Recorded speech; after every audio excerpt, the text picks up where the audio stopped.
Bien, estimados estudiantes, tengan ustedes muy buenos días. Vamos a iniciar nuestra sesión de hoy. Ok, entonces, la última clase nos habíamos ocupado de las integrales de superficie de campos vectoriales. Habíamos aprendido a calcularlas y habíamos visto dos procedimientos, eh, ¿no? Un primer procedimiento era cuando la superficie estaba en forma explícita. Ahí ya no calculamos, bueno, el vector normal se calcula de una manera directa, ¿no? Y no se parametriza la curva. Eh, Más bien hay que evaluar en el campo vectorial, reemplazar z en lugar, reemplazar en lugar de z, g de x, y.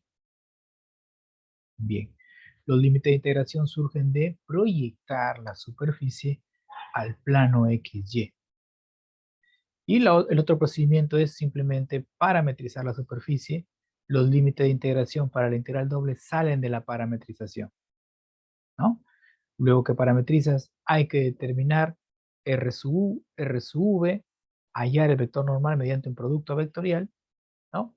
Y el campo vectorial, evaluarlo en la parametrización. Bien. Entonces, a manera de repaso, vamos a desarrollar un ejercicio de superficie explícita. Ok. Entonces, acá, por ejemplo, trabajamos una superficie explícita. Luego vimos el caso que parametrizamos la superficie, ¿no? Hicimos todo el proceso, mucho más extenso, ¿no? Acá también. Listo. Dejamos como tarea estos. Pasamos a ver, vimos ya la orientación de superficie explícita. Vamos a ver otro ejemplo más de estos. Un último ejemplo, el de acá. Bien.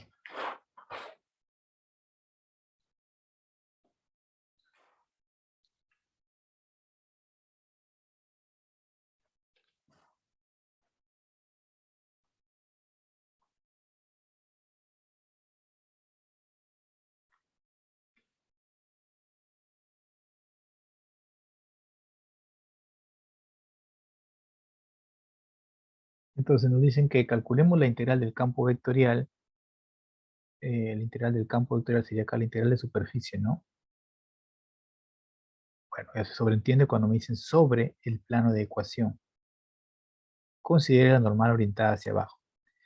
Entonces, ojo, también este ejercicio puede replantearse de la siguiente manera, ¿no? Nos pueden decir,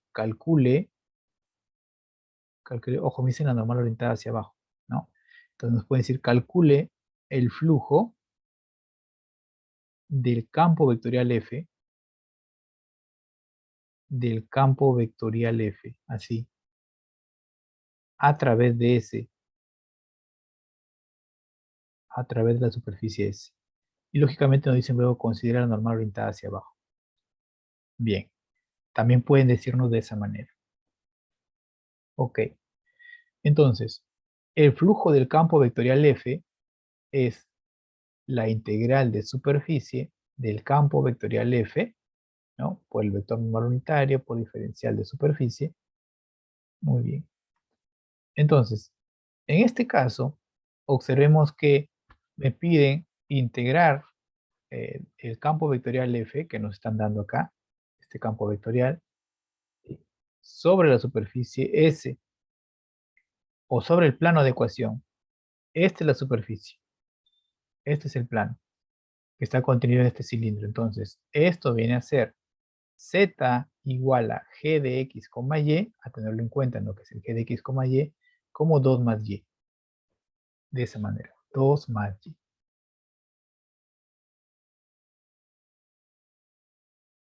Muy bien.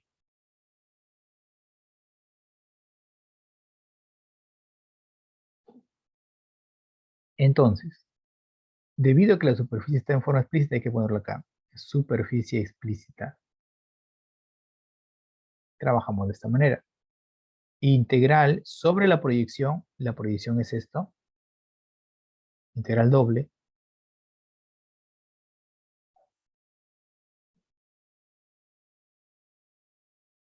integral doble sobre la proyección, ¿no? De f de x, y, recuerden, en lugar de z, g de x, y, allí, por el vector normal, por diferencial de área, de esa manera.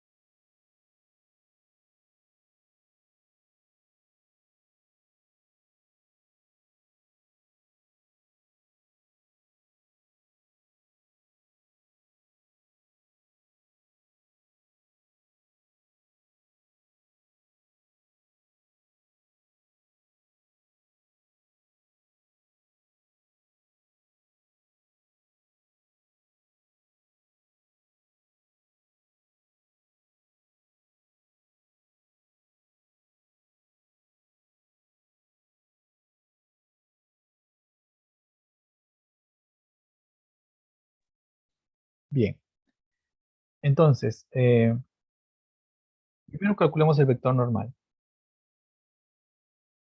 Nos dicen hacia abajo.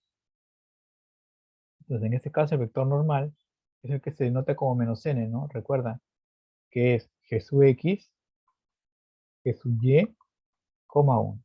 Perdón, coma menos 1. De esa manera. Entonces, esto viene a ser. Derivamos g con respecto de x y observa sería 0. Con respecto de y, 1.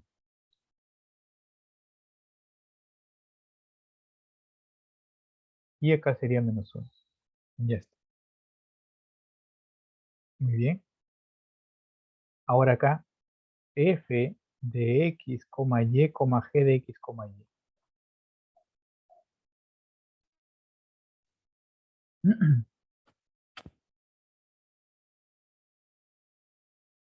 Entonces, en el campo vectorial, observa que 0, 0, ahí no pasa nada, lo dejo tal cual, 0, 0. Donde vea z debo reemplazarlo por g de x, y. Y observa que g de x, y es 2 más y. Entonces acá voy a poner 2 más y, ¿no? 2 más y más 1 sería y más 3. Y más 3. De esa manera. Muy bien. Ahora, en este espacio, hablemos de la proyección. La proyección de la superficie S al plano XY. Observa que es un círculo de radio 1. Círculo de radio 1.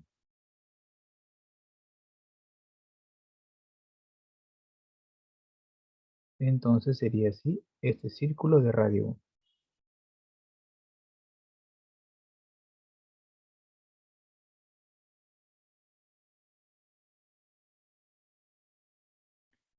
Entonces, vamos a escribirlo en coordenadas polares. Observa que R va desde 0 hasta R igual a 1. ¿Sí? Y teta iría desde 0, da toda una vuelta, hasta teta igual 2pi. Entonces tenemos que R va desde 0 hasta 1 y que teta va desde 0 hasta 2pi. De esa manera. Bien, entonces, este flujo del campo vectorial F a través de S, o la integral del campo vectorial F sobre S, viene a ser, en coordenadas polares, ¿ya? dr de teta. Primero sí, integral sobre la superficie, la proyección del campo ya evaluado, producto punto, con 0, 1, menos 1, ¿sí? Por diferencial de área. Y esto es S sub XY, 0 por 0, 0, 0 por 0, perdón, 0 por 0, 0, 0 por 1, 0, y más 3 por menos 1, menos 3 menos y, por diferencial de área. Ahora vamos a pasar a coordenadas polares. Recuerda que x es igual a r por coseno de teta, y es igual a r seno de teta. Entonces, ya utilizando el orden de integración de r de teta, sería integral de 0 a 2pi integral de 0 a 1 de menos 3 menos r seno de teta, y esto lo multiplicamos por el jacobiano, no nos olvidemos del jacobiano, y ahora diferencial de r, diferencial de teta. Entonces tenemos integral de 0 a 2pi, integral de 0 a 1, y sería menos 3r menos r cuadrado por seno de teta por dr de teta. Bien, calculen eso por favor. Calculen eso. Esa integral doble.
Me indican por favor este resultado para no demorar.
Bien, ya me han escrito las respuestas.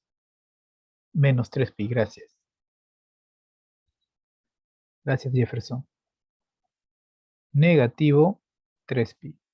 Ahí está. Muy bien, entonces de esta manera hemos hecho un repaso de la clase anterior. Ya saben, que tienen más ejercicios para que ustedes practiquen. Listo. Y pasamos ahora al teorema de Stokes. Vamos a ver ahora el teorema de Stokes. Bien.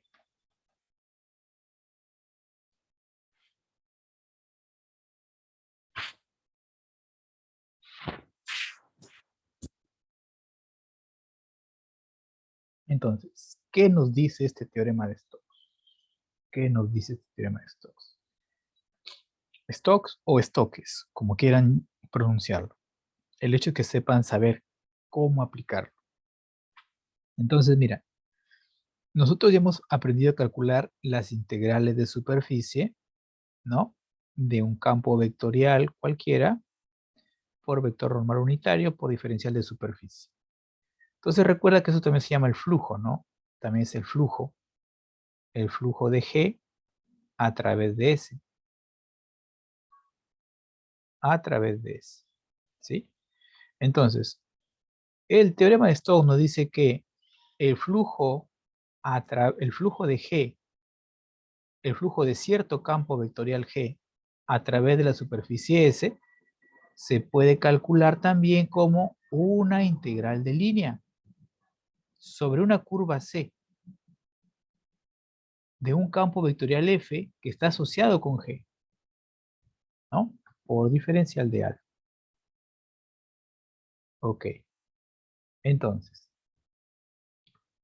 G es el rotacional de F. Es un campo vectorial llamado el rotacional de F. Entonces, se trata de calcular el flujo del campo rotacional F a través de la superficie S. ¿Sí? ¿Y quién es C? C viene a ser la frontera, también llamado contorno de la superficie S. Y todo eso se denota como delta de S. Delta de S. O sea, C es igual al delta de S. Delta de S. Muy bien. Entonces, todo esto podemos hacerlo, ¿no? Pero bajo ciertas condiciones. Bajo ciertas condiciones. Ahora, C va a tener una orientación. La curva C, la frontera o contorno de la superficie va a tener una orientación que ya va a escapar de lo que nosotros conocíamos, porque esta orientación va a depender del vector normal de la superficie S. ¿Sí? Entonces, estar atentos ahí a esa explicación. Entonces, básicamente, eso nos dice el teorema de Stokes, que la integral de superficie de cierto campo vectorial G, ¿no?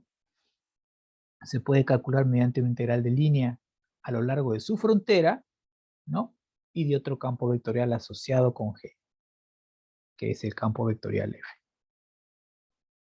Bien, entonces vamos a ver el teorema de Stokes, pero antes, debido al concepto nuevo que estamos viendo acá, nos ocuparemos de saber cómo obtener este campo rotacional de un campo vectorial F. ¿Sí?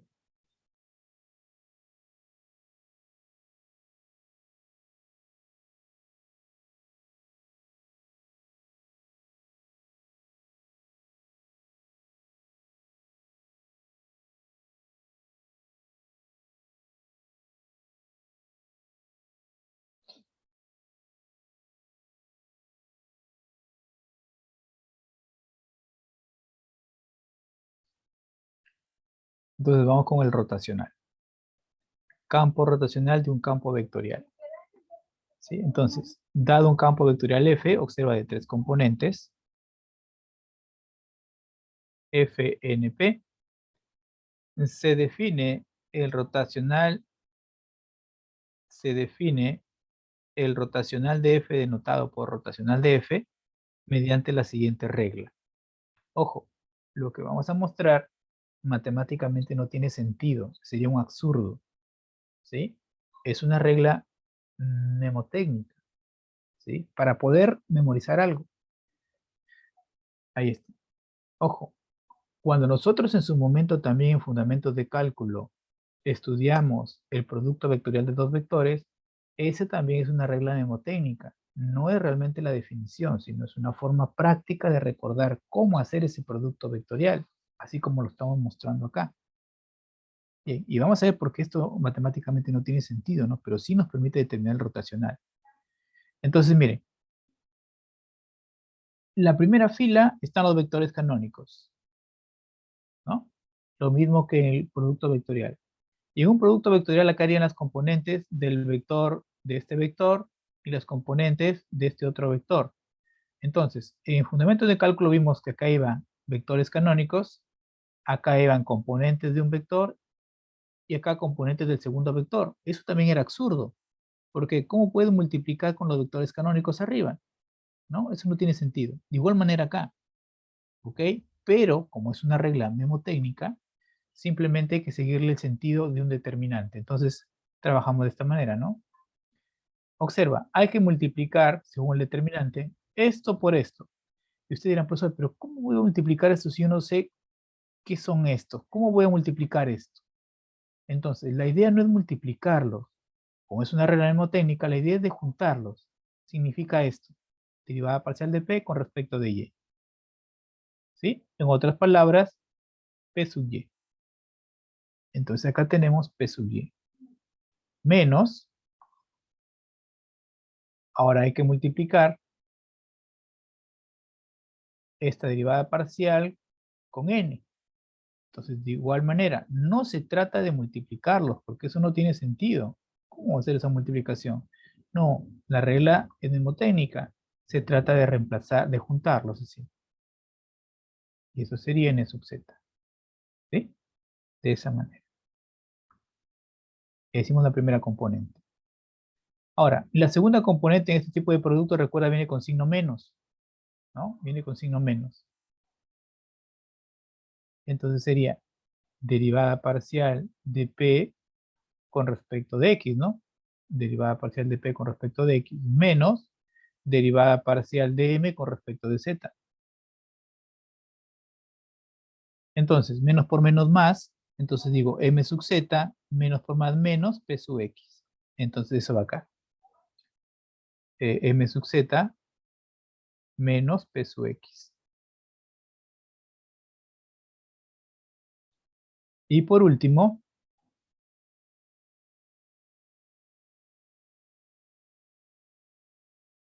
última columna, y sería derivada parcial de N con respecto de X menos derivada parcial de M con respecto de Y. M sub Y. Ahí está. Así se define el rotacional. O sea, si te piden la definición del rotacional es esta. Esto es un absurdo, esto no tiene sentido, pero sirve para recordarlo. O sea, es una regla mnemotécnica. ¿Sí? Bien. Y lo comienzan a explicar, ¿no? Observa que Nabla, este triangulito volteado, se llama el operador Nabla. Y si lo tomas como un vector, sus componentes son los operadores de derivadas parciales. ¿Sí? Ahí está, mira, a ver. Este y este. ¿Sí? Bien. Muy bien. Y lógicamente MNP son las componentes del vector F que se ponen acá, pues, ¿no? Al final. Ahí está.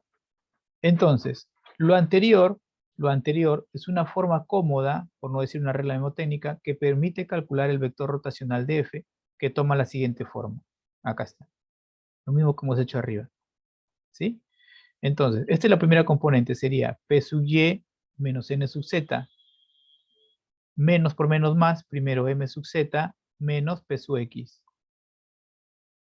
Y acá N sub Y menos M sub X. Observa que es lo mismo que tenemos acá. P sub Y menos N sub Z, M sub Z menos P sub X, hay que escribir mejor esto, menos P sub X, y luego N sub X menos M sub Y, perdón, acá es M sub Y. Ahí, ¿no? Y ya está. Entonces, debemos tener a la mano esta formulita, ¿sí? Debemos tener a la mano esta fórmula. A continuación vamos a practicar, ¿sí?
Bien, acá, una observación, una observación. Entonces, recordemos el jacobiano del campo vectorial, ¿no? Sería esto, m sub x, m sub y, m sub z. N sub x, n sub y, n sub z. Y p sub x, p sub y y p sub z. Entonces, si f es conservativo, recuerda, si f es conservativo, recuerda que esta matriz es simétrica. Esta matriz es simétrica. Entonces, observa, si es simétrica, significa que esto, n sub x es igual con m sub y. Y observa que eso aparece acá, n sub x igual con m sub y. Entonces, n sub x menos m sub y sería igual a 0, ¿no? También p sub x sería igual a m sub z, ¿no? Entonces, m sub z menos p sub x también sería igual a 0. Y también p sub y sería igual a n sub z. Entonces, p sub y menos n sub z también sería 0. Entonces, si f es conservativo, entonces el rotacional de f vendría a ser el vector nulo. O sea, el 0, 0, 0. ¿Sí?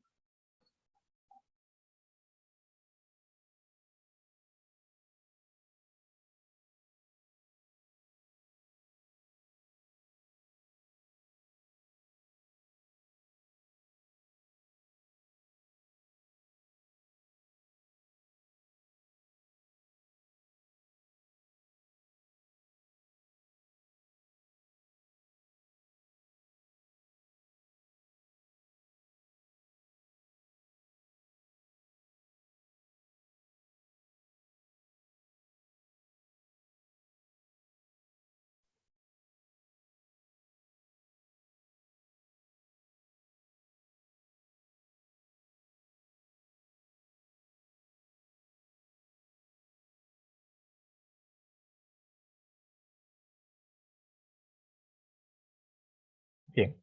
Entonces practiquemos el cálculo del campo rotacional. Bien. Entonces, observamos que f de x, y, z es un campo vectorial que lo podemos escribir como 2y menos z, e a la z, y x por y por z. ¿Sí? De esa manera. Muy bien. Ahora, identificamos, ¿no? Acá está m, acá está n, y acá está p. Bien. Entonces, Vuelvo a escribir la fórmula. Siempre hay que escribirla para que vaya quedando, ¿no? Entonces, sería P sub Y menos N sub Z, M sub Z menos P sub X. N sub Y menos, a ver, acá es, un segundo, me olvidé, no lo anoté. Es N sub X, acá, ojo, cuidado, es N sub X, mira, lo copié mal. Y acá sí es M sub Y, N sub X menos M sub Y. N sub X menos M sub Y.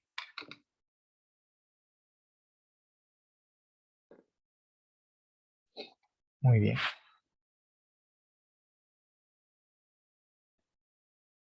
Entonces tenemos que el rotacional del campo vectorial F viene a ser P, derivamos con respecto de Y, X por Z. N, derivamos con respecto de Z, E a la Z. Luego, M respecto de Z, observa que es negativo 1, menos P sub X, Y Z. Bien. Ahora, N sub X, derivo N con respecto de X sería 0, menos derivada de M con respecto de Y, 2. Entonces, finalmente tenemos que el rotacional de F viene a ser X por Z menos E a la Z, negativo 1, negativo YZ, menos 2. Entonces recuerda, esto es un campo vectorial.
Vamos con el siguiente ejemplo.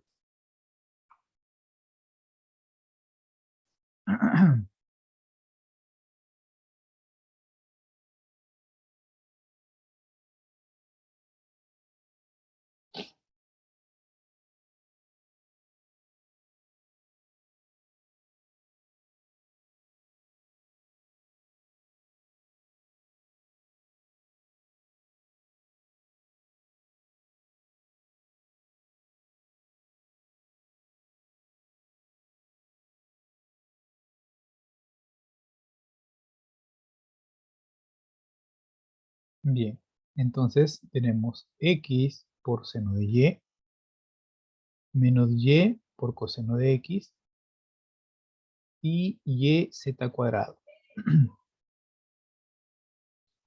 Tenemos acá a M, a N y a P.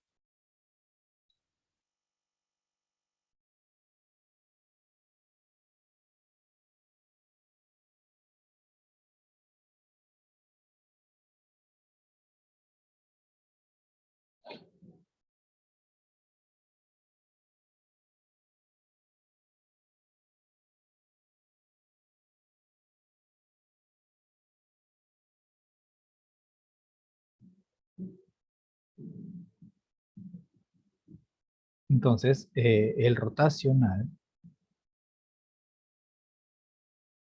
recuerda bien hacer P sub Y menos N sub Z, M sub Z menos P sub X. Y por acá tenemos que escribir bien esto. Acá tenemos N sub X menos M sub Y. Entonces tenemos que el rotacional de F viene a ser, bueno, acá está P, P sub Y Z cuadrado menos N sub Z. Observa que N depende de Y de X, entonces N sub Z es 0. M sub Z 0 menos P sub X 0. N sub X sería Y por seno de X menos M sub Y sería menos X por coseno de Y.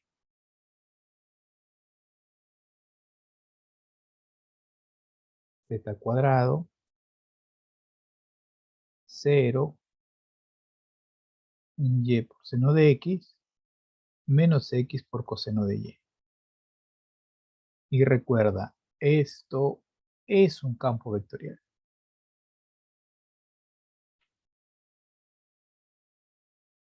¿No?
Vamos con un último ejemplo ya para pasar a dar hacer las últimas precisiones y pasar a estudiar ya el teorema de Stokes. El teorema de Stokes, ¿no?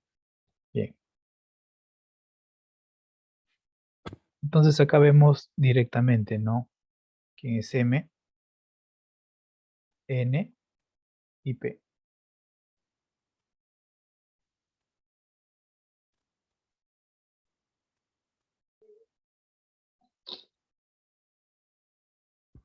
Entonces, tenemos acá que el rotacional de F es P sub Y menos N sub Z. M sub Z menos P sub X. N sub X menos N sub Y.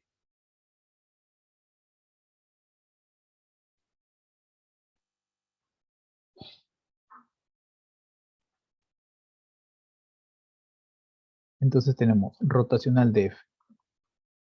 Derivamos P con respecto de Y, observa que no depende de Y, 0. Menos N respecto de Z tampoco. Bueno, no depende de Z, así es que sale 0. Derivamos M respecto de Z, 0. P, 0. N derivamos respecto de X, 3. Menos M sub Y, 0.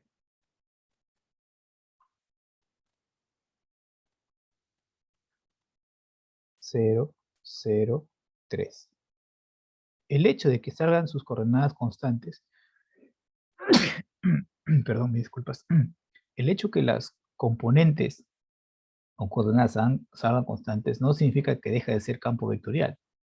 Este es un campo vectorial.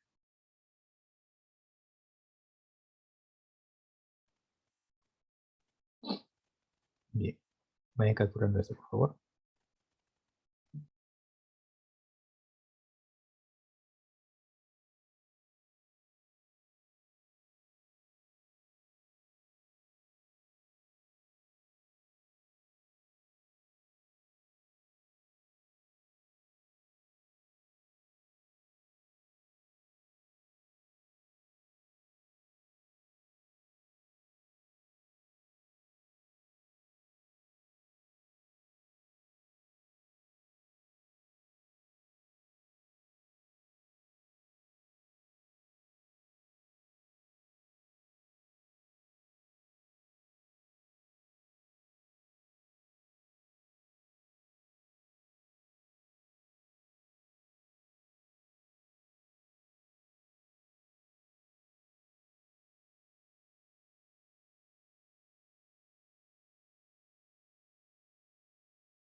Muy bien. Entonces, vamos con algunas precisiones, ¿sí? A este le vamos a llamar, hay que poner acá, orientación del contorno de S.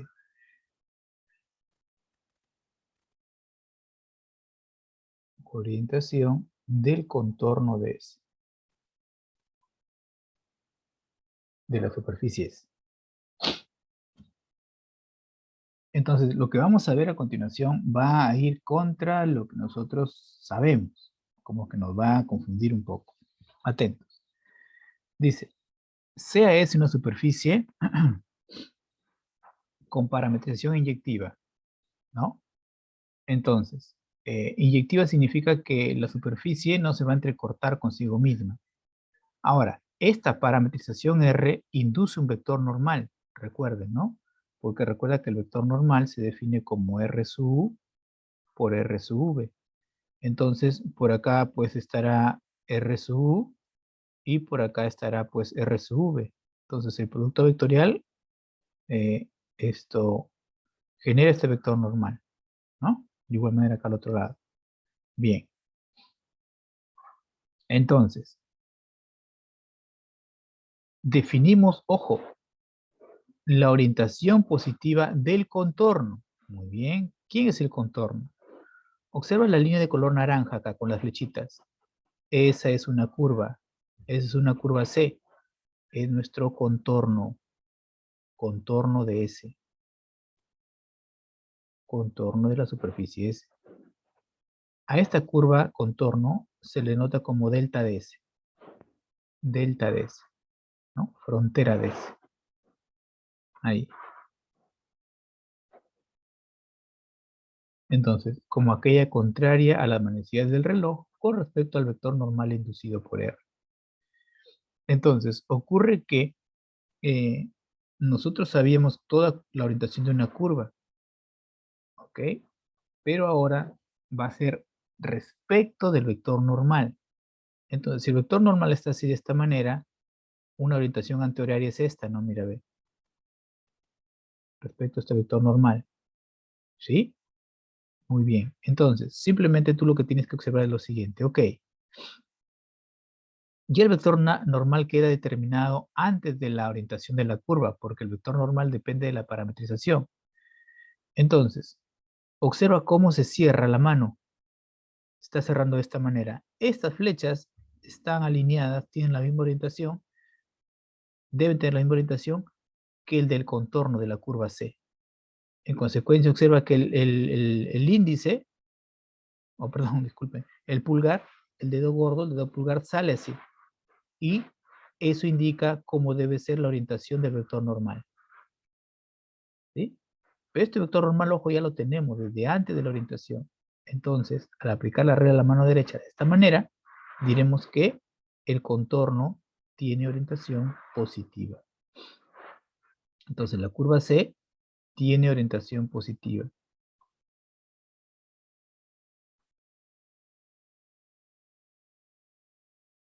Hay que poner respecto del vector normal.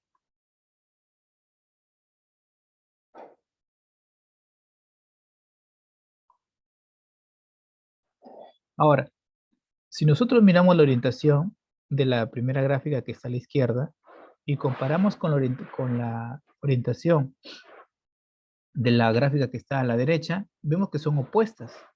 Entonces el alumno podría pensar, ah, acá la orientación es negativa y eso es falso. Acá también, el contorno C,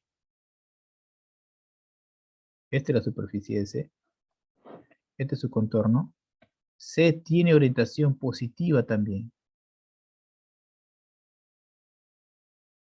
Entonces, pero ¿cómo va a ser eso posible si tiene orientación contraria a la anterior? Todo depende del vector normal. Por eso le decía que esto iba a ser en contra de lo que nosotros sabíamos. Entonces, mira, cerramos los dedos de la mano derecha y observa que el pulgar apunta en este sentido, ¿no? Entonces el vector normal está de esta manera. Entonces, como cerramos de esta manera la mano, observa que coincide con la orientación de la curva. Por eso vamos a decir que tiene orientación positiva, ¿no? Por eso vamos a decir que tiene orientación positiva. Entonces, si la orientación de las curvas del contorno se alinea con el cierre de los dedos de la mano derecha, en la orientación, tendrá orientación positiva. ¿Sí? Ahí está. Entonces, ambas tienen orientación positiva respecto al vector normal.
Bien, entonces ahora anunciamos el teorema de Stokes.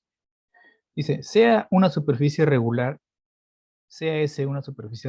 con parametrización inyectiva, R, que tiene un dominio, mira, tiene un dominio R mayúscula. Entonces, donde R es simplemente conexo, cerrado y acotado. El dominio de la parametrización es simplemente conexo, cerrado y acotado. Simplemente conexo, recuerda, esto solamente se ve en el R2, en el plano.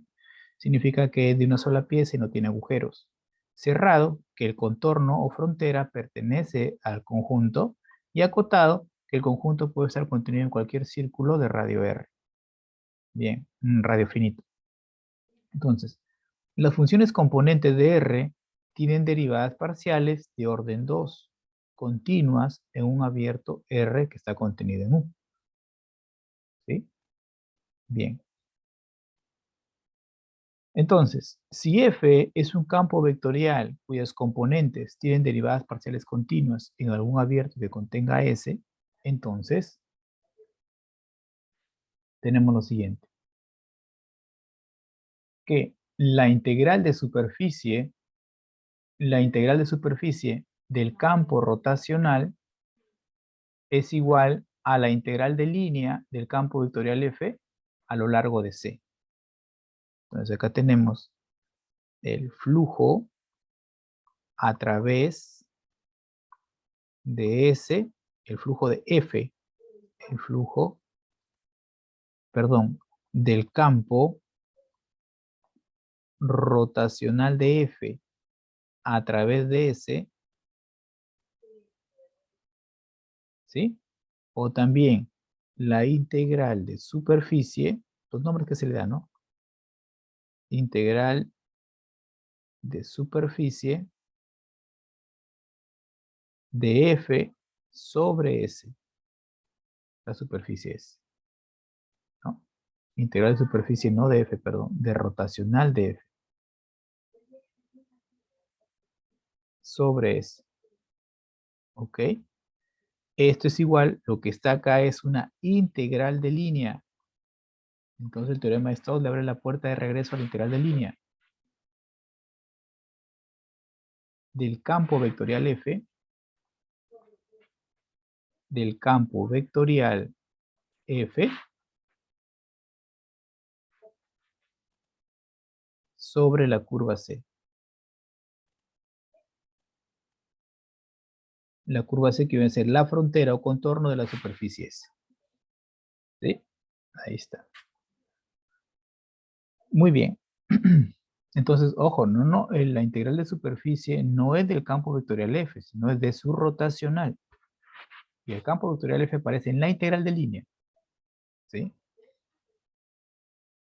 Bien. Él nos dice, ¿no? Donde C es la curva contorno de S con orientación positiva respecto a la normal. ¿Sí? Ahí está. Muy bien. Entonces, si no ha quedado claro lo que es el contorno de la superficie, vamos a aclarar.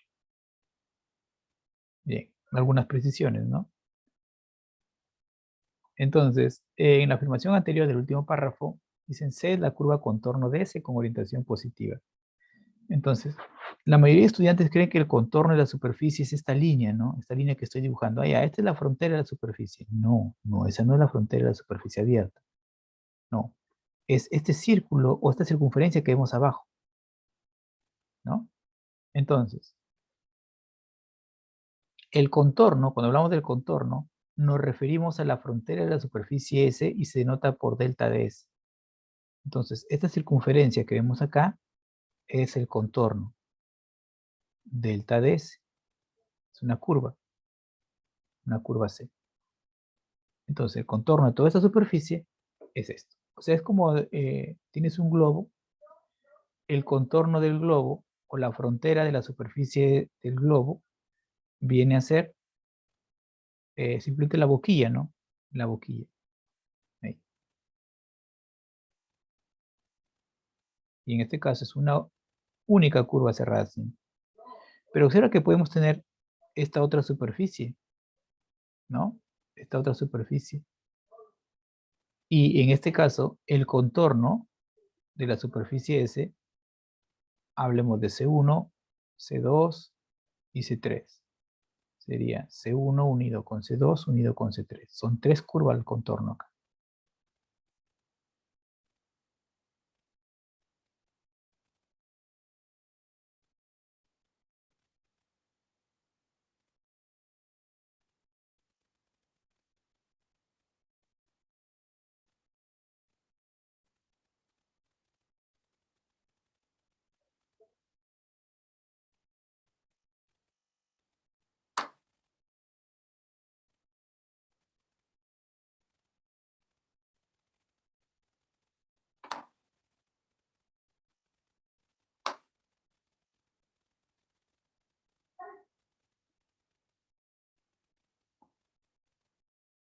Y observen que en C es una superficie cerrada. Las dos anteriores son abiertas, ¿no? Ahí se ve claramente la abertura.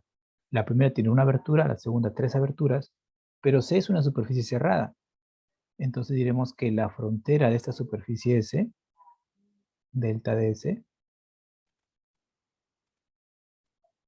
es el vacío, el conjunto vacío. Muy bien. Ya con todo esto vamos a comenzar a trabajar los ejercicios. ¿Sí? Bien.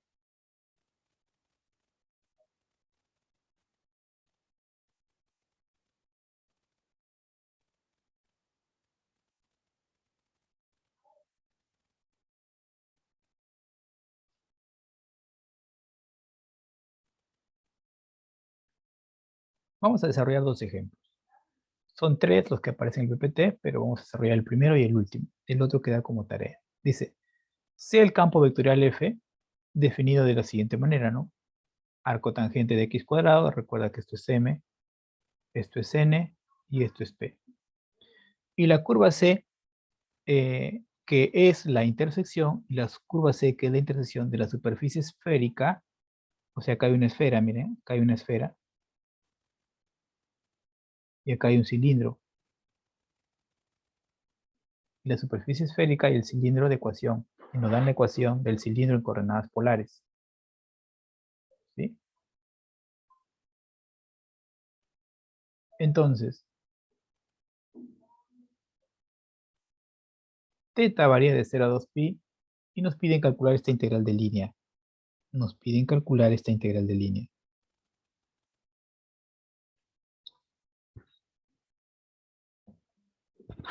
Observamos que esta curva C vendría a ser el contorno de la superficie S. Y observen que ahí nos dan una orientación. Nos dan una orientación.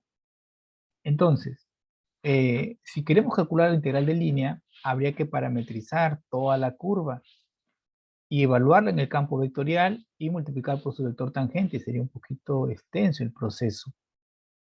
¿Ok? Entonces, es mejor utilizar el teorema de Stokes. Entonces, en el teorema de Stokes, esto viene a ser integral de superficie del campo rotacional de F por vector normal unitario por diferencial de superficie, y esto a su vez viene a ser la integral doble sobre la proyección de... Allá, acá un detalle, antes de escribir esto, yo ya lo vi, pero tengo que explicar. Observo que el contorno C está sobre la superficie, y S es una porción de la superficie de la esfera, encerrado por el cilindro. Entonces, y es la parte superior. Entonces, de acá rápidamente me doy cuenta que la superficie la puedo escribir así, sin ningún problema, porque es la parte superior. 1 menos x cuadrado menos y cuadrado. Entonces, este viene a ser nuestro g de x, y. Entonces, estaríamos hablando de una superficie explícita. Una superficie explícita. Entonces, como es una superficie explícita, voy a trabajar la integral doble sobre la proyección de esta superficie S al plano XY. Eso está acá, mira. Eso está acá. S de XY. Lo que está entrecortado en el plano XY es la proyección. ¿Sí? Esa región encerrada. Muy bien. Entonces sería integral doble sobre S de XY, la proyección. Y ahora acá sería el rotacional de F evaluado en X, en y en Z, Z, Z, Z, Z. Este Z sería esto G de X, Y. G de X, Y. Así. Por el vector normal,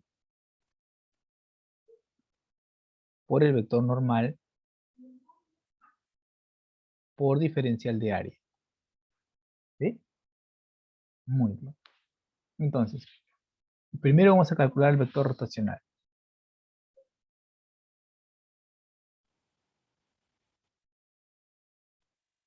Rotacional de F.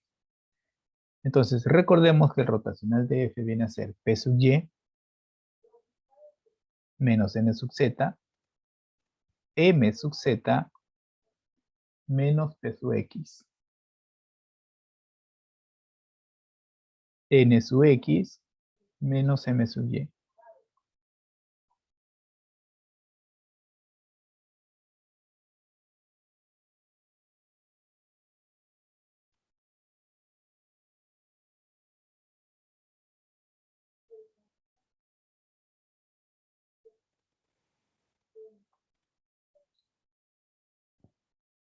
Bien, entonces, P sub Y. P no depende de Y, por lo tanto su derivada parcial es 0, menos N sub Z. Tampoco depende de Z, entonces sería 0 también. 0 menos 0, 0.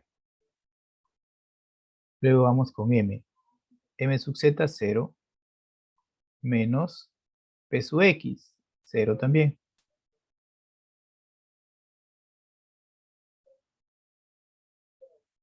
Y N sub X, 3, menos M sub Y, 0. Ahí está. Muy bien. Ahora, vamos a calcular el vector normal. Entonces, ojo, se requiere que la orientación sea positiva. Y no es que yo voy a cambiar la orientación. No, o sea, la orientación del problema está dado. Entonces, esa tiene que ser positiva. Entonces, depende del vector normal. Entonces, si nosotros utilizamos la regla de la mano derecha, observa cómo están las curvas, la orientación, las flechas. Indica que los dedos de la mano se están cerrando en este sentido. Se están cerrando así, mira, ve. Así se están cerrando. Entonces, si cerramos eso, vemos que el índice sale hacia arriba. Perdón, el pulgar, disculpen, el pulgar sale hacia arriba.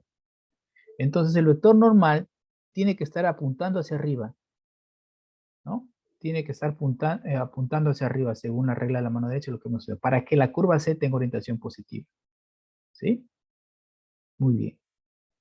Entonces, vemos que el vector normal tiene que ser hacia arriba. Normal hacia arriba.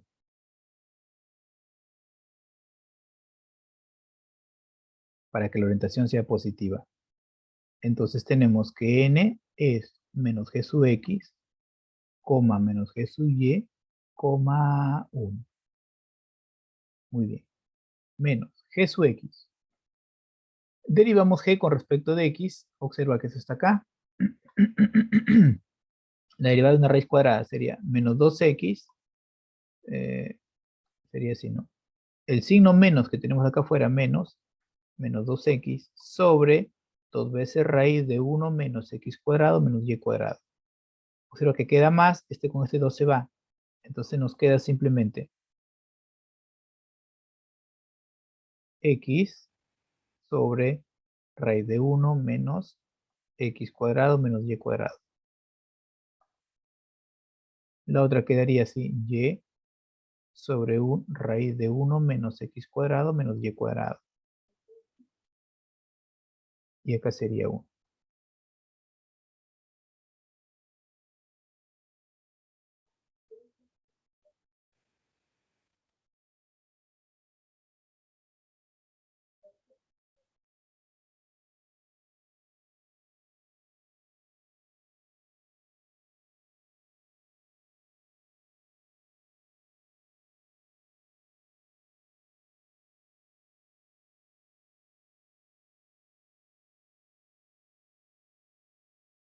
Ahí está. Muy bien, entonces ya tenemos esto, tenemos que reemplazar, multiplicar. Ahora acá vamos a analizar la proyección. Entonces mira, la proyección la vemos acá, ¿no? La proyección. Entonces, S sub XY lo vamos a escribir en coordenadas polares. Vamos a aprovechar que está con ecuación polar, ¿no? Entonces, vamos a utilizarla y la vamos a escribir en coordenadas polares.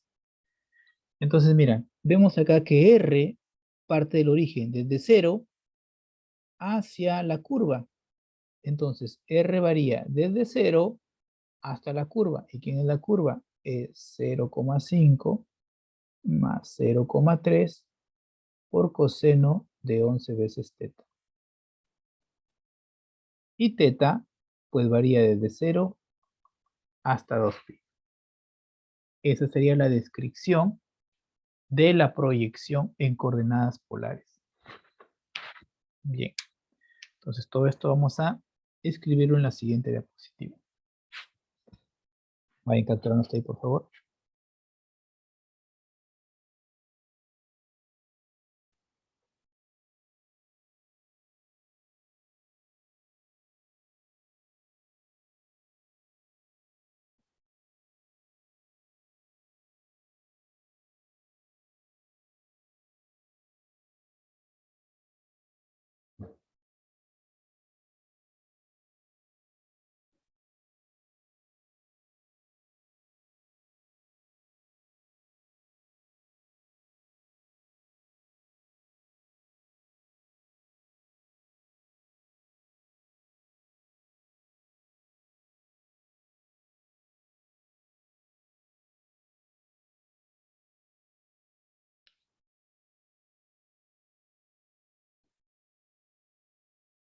Muy bien.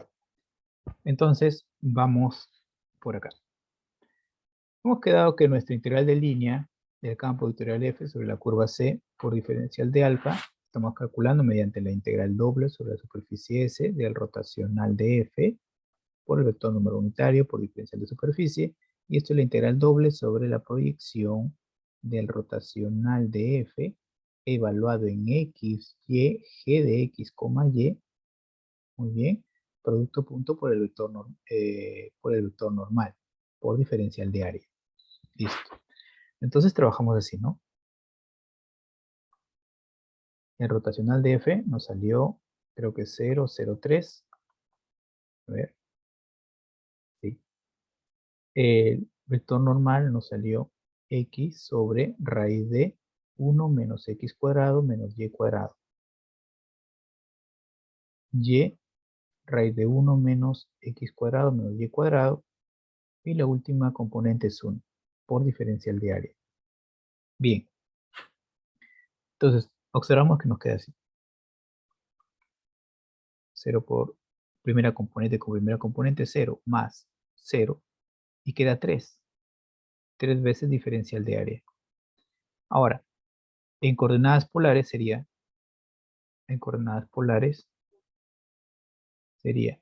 orden de integración de r de teta. Entonces, teta varía de 0 a 2pi. Y r varía desde 0 hasta, vamos a escribirlo, 0,5 más 0,3 por coseno de 11 teta.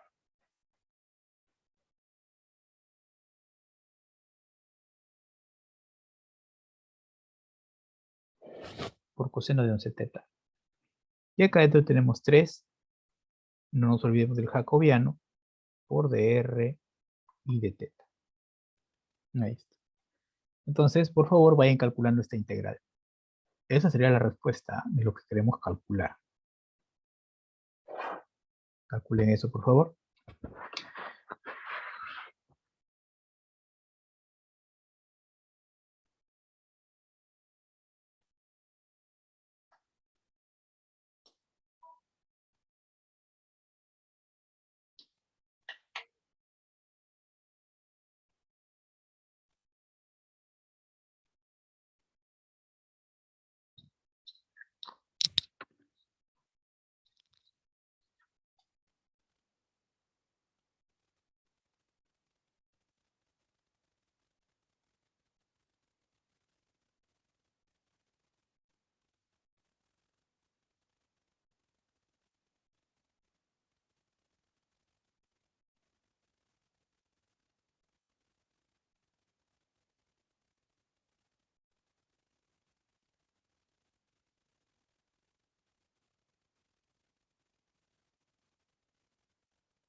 Bien, chicos, ¿cuánto sale esto?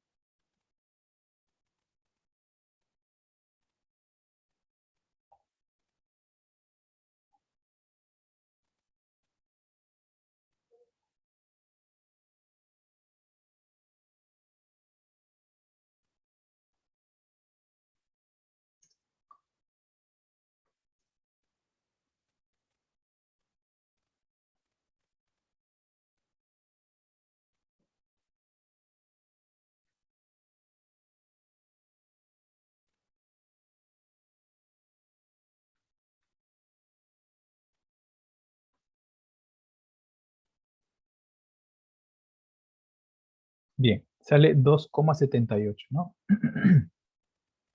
2,78. Ahí está. Entonces, finalmente, hemos hecho de manera indirecta el cálculo, ¿no? Integral de lineal a lo largo de la curva C de f por diferencial de alfa viene a ser 2,78. Ahí está.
Bien, esto lo vamos a dejar como tarea para ustedes. Vamos a darle algunas sugerencias. Entonces, en este caso, te piden calcular la integral de línea sobre la curva cerrada. De hecho, que está cerrada. Vemos claramente el contorno cerrado, ¿no? Entonces, observa, esta es la superficie S. Es un plano, 1 menos Y. Es una superficie explícita. O sea, Z igual G de X, Y es igual a 1 menos Y. Superficie explícita. Muy bien. Entonces, lo que está fastidioso es el campo vectorial. El campo vectorial. Entonces, acá más complicado va a ser parametrizar, ¿no? Porque tengo una curva C sub 1, una curva C sub 2, C sub 3 y C sub 4. Entonces, conviene utilizar la integral doble, ¿no? Sobre la superficie del rotacional de F por vector normal unitario por diferencial de S. ¿Sí? Entonces, como es superficie explícita, eh, donde veas Z, tienes que reemplazar por G de X, Y. Y eso va a ser lo pesado, ¿no? Acá, acá y acá. ¿Qué tienes que hacer ahí? Reemplazar 1 menos Y. Eso va a ir en el integrando. Pero a la vez tiene que multiplicándose por el vector normal. ¿Ok? Entonces, tú tienes que decidir si el vector normal va hacia arriba o va hacia abajo. Ahora, ¿de qué depende? Depende de que la orientación de la curva debe ser positiva. Y vemos en las flechitas cómo está esa orientación. Esa orientación no la podemos cambiar. Con esa orientación debemos trabajar. Entonces, observa que tiene ese comportamiento, ¿no? Tiene ese comportamiento. Ahí estamos cerrando la mano derecha, ¿no? Al cerrar de esa manera, vemos que el pulgar saldría hacia arriba. El pulgar saldría hacia arriba. Por lo tanto, acá el vector normal que trabajes tiene que ser hacia arriba. N hacia arriba. Eso deben trabajar. ¿Okay? Eso deben tener en cuenta.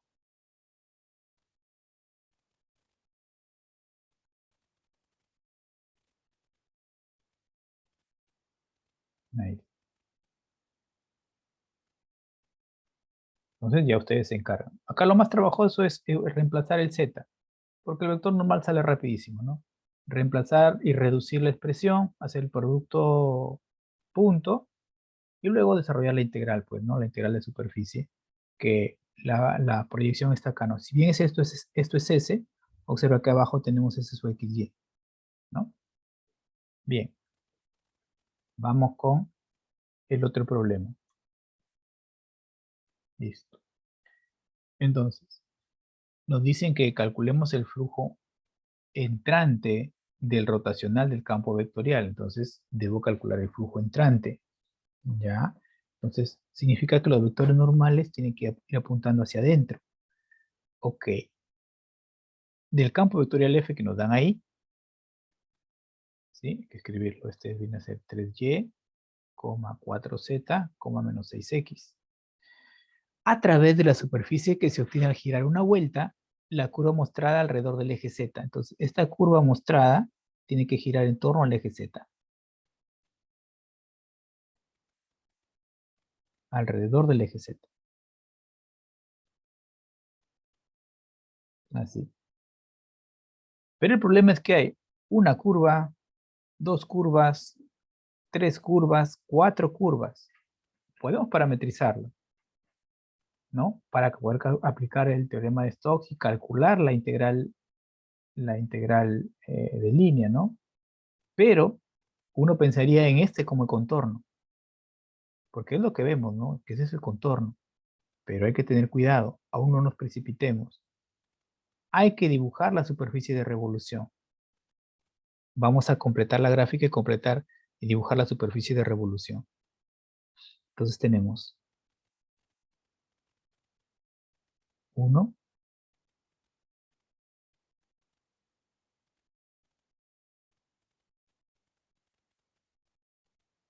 y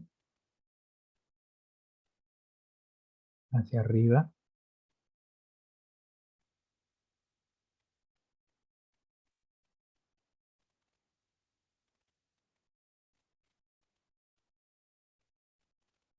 Ahí está. Al girar acá se forma una circunferencia de radio 1. Al girar se forma con una circunferencia de radio 1. ¿Sí? Entonces se forma una superficie abierta, como si fuese un globo aerostático, ¿no? Entonces vamos indicando para que quede claro cómo queda la superficie, pues, ¿no? La superficie de revolución.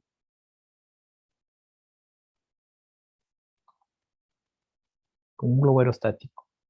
Es una superficie abierta. Observa que el contorno es abajo la circunferencia de radio 1. Este C es el contorno, esta es la superficie S. Esto viene a ser la superficie, perdón, el contorno de la superficie. Entonces no era C1, C2, C3, C4, no, solamente es esa curva, el contorno de la superficie. Entonces nos damos cuenta que va a ser más fácil en este caso trabajar con la integral de línea. Ojo que en los problemas anteriores, acá lo mejor es trabajar con el rotacional, con la integral de superficie. Acá también trabajamos con la integral de superficie, pero no siempre significa que cuando apliques Stokes, voy a quedarme con la integral de superficie. No, depende del problema.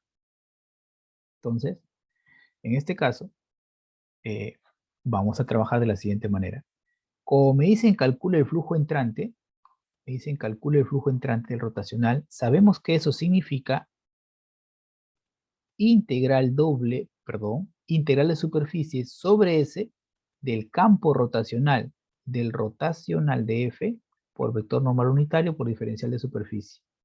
Pero por el teorema de Stokes, esto se puede calcular mediante la integral de línea a lo largo de la curva C, que es el contorno de la superficie, ¿no? Por el campo vectorial, ¿no? Por diferencial de alfa, por diferencial de alfa. Y esto simplemente es la integral definida desde A hasta B de F evaluado en la parametrización por el vector tangente. Entonces, eso debemos recordar. Cómo calcular la integral de línea de campo vectorial. Bien. En este caso no interviene el rotacional. No lo vamos a usar, mejor dicho. Profesor, pero nos piden rotacional, sí, pero estamos viendo que mediante el teorema de Stokes podemos calcularlo de esta manera. De esa manera. Muy bien. Entonces, lo que vamos a hacer es parametrizar la curva alfa. Bien. Entonces, parametricemos C. Circunferencia de centro en el origen y radio 1. Muy bien. Y ahora viene la duda. ¿Cómo será esta orientación? Entonces recuerda, el vector normal está orientado hacia adentro. Entonces los vectores normales tienen que estar orientados hacia adentro. Entonces voy a tomar un representativo nada más. El de acá. El vector normal hacia adentro. Voy a ponerlo de color rojo. Vector normal hacia adentro. Ahí. Vector normal hacia adentro. Ahí está. Porque así me dicen. ¿Dónde dice el profesor acá? Flujo entrante. O sea, el flujo entra a través de la superficie. Es como varias flechitas que atraviesan un globo, ¿no? Imagínate a un globo, lo estás atravesando así de esta manera. Entonces, el flujo entrando es sumar toda esa cantidad de campos vectoriales que ingresan, ¿no? A través de la superficie. Esas flechas representan el, el campo rotacional. Bien, entonces,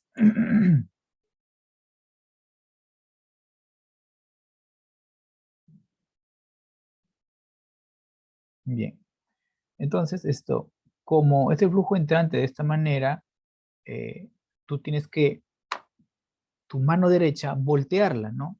Voltearla, el pulgar hacia abajo, ¿sí? Entonces, pulgar hacia abajo.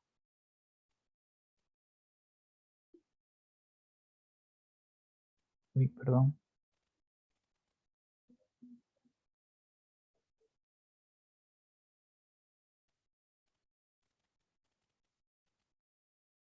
El pulgar hacia abajo, ¿no? Bien, entonces, pones el pulgar hacia abajo y cuando cierras los dedos, observa que se va a cerrar en este sentido, ¿no? Así, mira, así se va a cerrar los dedos. con el pulgar hacia abajo. Eso indica que esta curva tiene que, para que sea una orientación positiva, tiene que estar así, orientado de esta manera.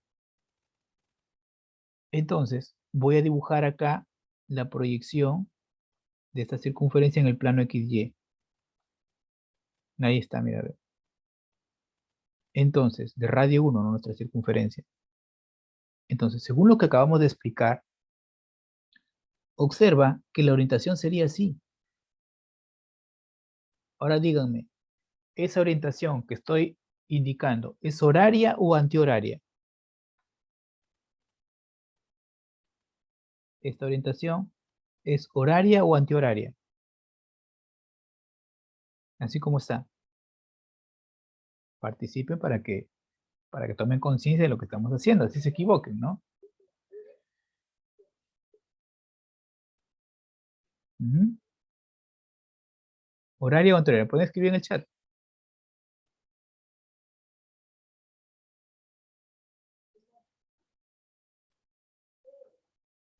Horaria, gracias Luz. Observen que la orientación es horaria. Entonces, recuerda que el teorema de Stokes te dice, exige una orientación de esta curva, pero una orientación positiva. Y nosotros habíamos aprendido que la orientación positiva era en contra de la manecilla del reloj, o sea, orientación antihoraria. Pues entonces hay que cambiar la orientación. No. Esta orientación horaria, observa, es positiva, ¿sí? Respecto a la normal, respecto al vector normal. O sea, todo está bien respecto al vector normal. Entonces debemos trabajar con esta orientación horaria. Debemos trabajar con esta orientación horaria. No es que contradigamos todo lo que hemos aprendido, sino que acá la orientación de una superficie cerrada positiva depende del vector normal. Y cuando el vector normal está apuntando hacia abajo, al momento de cerrar la mano, me indica esa orientación que debemos seguir. ¿Sí? Entonces, orientación horaria. Si hay dudas, pregunten. Pues ya sabemos cómo parametrizar esto. Alfa de t, quiero ver si hay espacio luego, no. Entonces, alfa de t sería seno de t, porque el radio es 1, coseno de t, y la tercera componente es 0.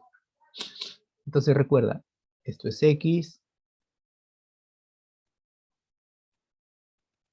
esto es y esto es z. Entonces, f de alfa de t, que es lo que necesitamos, viene a ser 3y, 3 coseno de t, coma, 4z, z vale 0, 0, y menos 6x, menos 6 seno de z, perdón, menos 6 seno de t, ¿no? Observa que en la parametrización me olvidé de poner que t pertenece de 0 a 2pi, el parámetro, ¿no? Ahí está.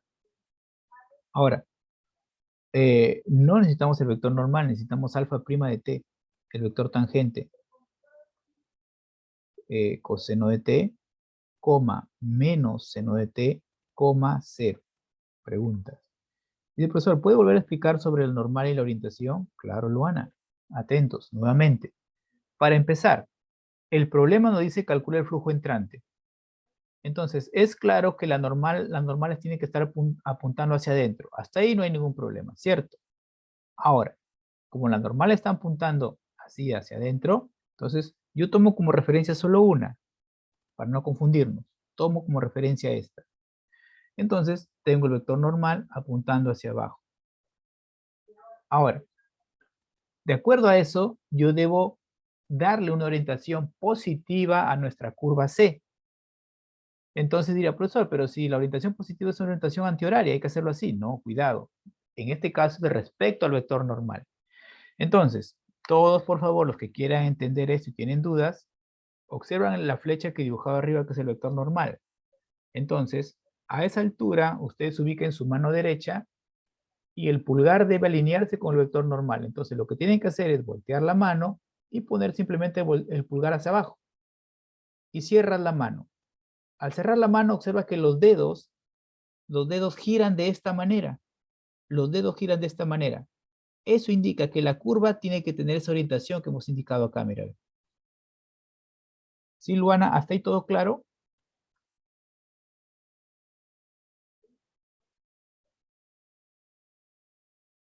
Luana, ¿hiciste lo que indiqué? Ok. Entonces, los dedos cierran con esta orientación. Esa misma orientación, inmediatamente la dibujo sobre la curva C, que es el contorno de la superficie. Muy bien. Ahora eso lo dibujo en el plano X, Y, lo he dibujado acá. Ahí lo he dibujado. Y nos damos cuenta que es una orientación horaria. Y ahí viene la contradicción. Oh, profesor, pero usted nos ha explicado que una orientación horaria es negativa. Sí, eso está bien, ¿no? Pero recuerda que ahora la orientación es respecto al vector normal. No es la orientación que hemos aprendido. Es una orientación distinta. ¿Ok? Entonces, esta orientación es positiva respecto al vector normal por todo lo que hemos analizado. Nos olvidamos de lo anterior que hemos aprendido. Entonces, ya quedó claro que es una orientación horaria. Ahora simplemente hay que parametrizarla de esa manera. Y sabemos que la orientación horaria parametrizada de esa manera empieza con X seno, Y coseno y lo demás. Cero porque estamos en el eje, en el plano XY. Entonces, Luana, ¿se entendió?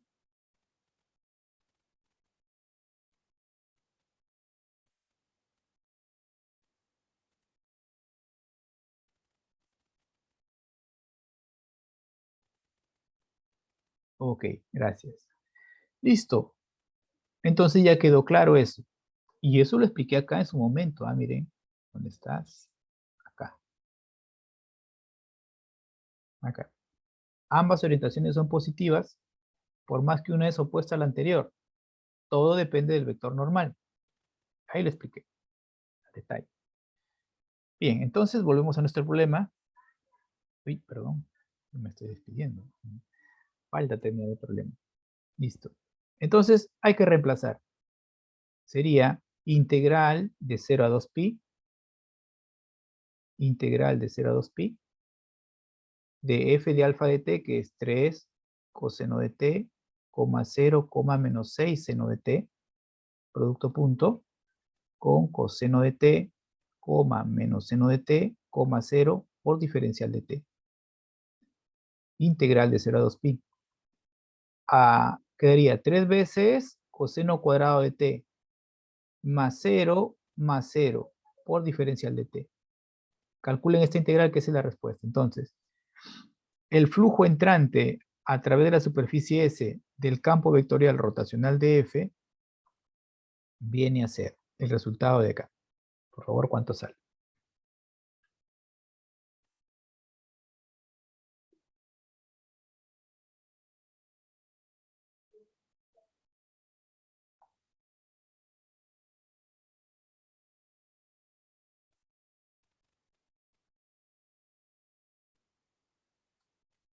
Tres pi, gracias.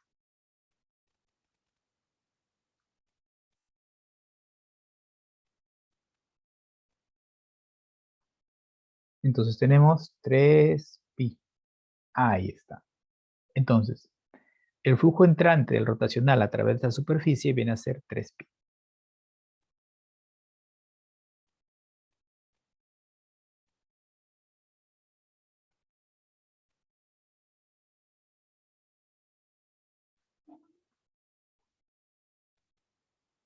Muy bien. Entonces, jóvenes, de esa manera hemos visto estos dos ejemplos que son muy significativos, ¿no? Y ya mañana, el día viernes, iniciamos el estudio de la semana 14. Ojo, esta es nuestra semana 14, pero recuerden que hay dos clases de los feriados que no hemos tenido en cuenta, ¿no? Que es la clase, nos quedaría 14.1, 14.2, 14.3, ¿no? Entonces la otra semana ya terminamos el dictado. Recuerden que la evaluación es el 9 de julio, todavía falta, ¿no? Faltan 3 semanas. Bien.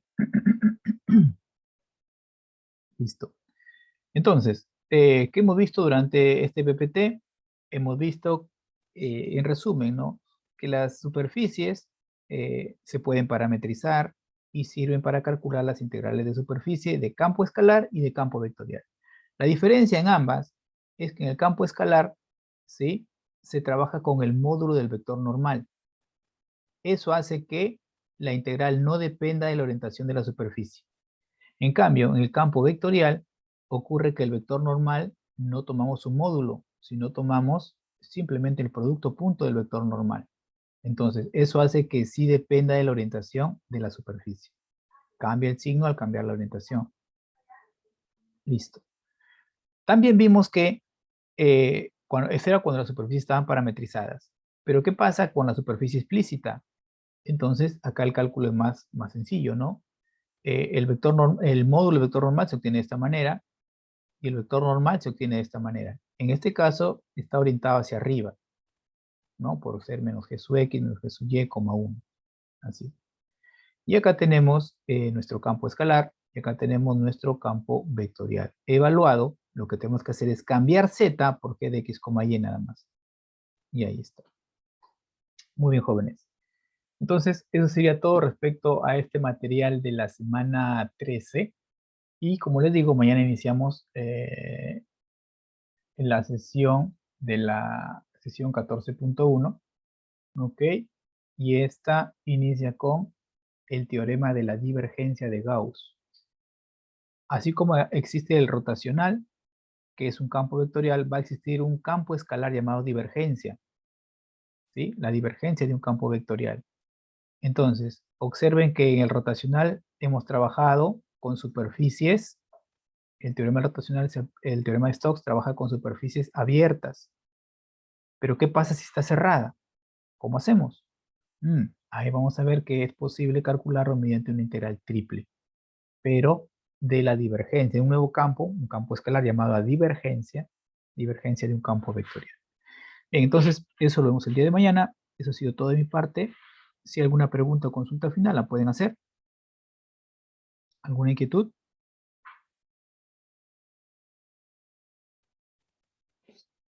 Bueno, de mi parte esto es todo. Con su permiso me retiro, jóvenes. Que tengan un buen día. Hasta luego.